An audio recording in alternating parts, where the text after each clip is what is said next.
What's going on, guys? So Rage of the Abyss sneak peeks are today and possibly tomorrow, depending on your locals. And what that means is a lot of you are going to be going to these tournaments and playing against some of these newer decks. And if you don't have the money to buy, like, you know, half a case, you're probably just going to be playing the same old deck you've been playing. But there's one card in particular that I want to talk about, and that's Mulcharmy Furaas. This card's insane. It's going to completely change the dynamic of the game for now. A lot of people are like, well, no, that card's not that great. We've already had Max C. However, understand, this card is geared more towards somebody that's going second. And if I remember correctly, we have a going second strategy that's already tier 1 in Tenpai Dragons. So, rewind a little bit back. I think Konami's seen the problem of the advantage that the going first player has. If you win the dice roll in Modern Yu-Gi-Oh, you have a very big advantage. It's not deniable. You have to acknowledge that. But they overcompensated when they released Tenpai Dragons, and we know they overcompensated because of the recent ban list, where they had to tone it down. Like, oh, hey, maybe a broken field spell isn't the best way to do this. But they limited it, and nothing happened. The deck actually probably got better because the other decks got a little bit more neutered. So now we're at this point where Tenpai Dragons is arguably the best deck right next to Yubel. And that's probably only because Yubel just has a specifically good matchup against that deck. Probably not by design, just by chance.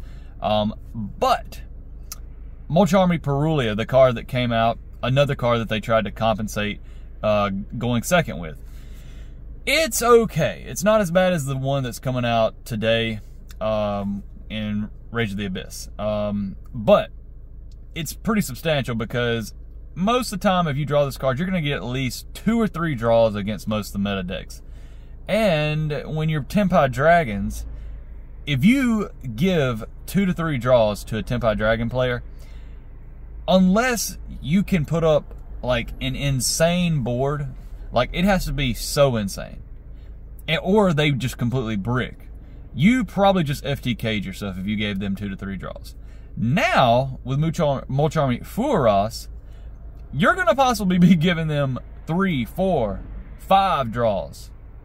Do you understand what is about to happen? Like, it is going to be automatically just FTKing yourself format. I mean, if for example they go Furaas and Purulia by chance, you're just like, what do I do? Do I just pass? Do I just quit? You're going to want to scoop. I'm going to be honest with you. You're probably going to want to just scoop that game, because if you pass the Tenpai Dragons on an empty board, good game. Unless they just completely brick. Like I said, it's possible. Me personally, I think you just have to play and just hope that they don't draw anything good, because otherwise neither option is good. So yeah, a lot of you are going to be frustrated today, and rightfully so, when you finally get that first taste of Mulcharmy Furaas and you're playing even Snake Eyes or Yubel, especially Yubel. Yubel is going to be hurt pretty bad by it. But anyways, guys, listen, I'm not trying to like be doom and gloom, but it's hard not to when Konami is overcompensating and just overpowering cards that will probably later be put on the ban list. I mean, I don't see how this new Mulcharmy will not be put on the ban list. I mean, it's just mini Max C, but it can be combined with the other mini Max C to make an even more powerful Max C. So, because don't think people are not going to be main decking both. In this format, you're probably going to main deck both, especially Tenpai Dragons. Not to mention they can still play Shifter, because Konami, for some reason, loves Dimension Shifter, and they also love graveyard-based decks. Why do you keep Dimension Shifter at 3 if you're going to keep printing graveyard-based decks? I just don't understand that. That's a whole nother rant. But anyways, good luck to everyone at your Rage of the Abyss sneak peeks today. And like I said, unfortunately, if you can't afford to buy like half a case or buy a bunch of singles today, you're probably just going to be playing an older deck.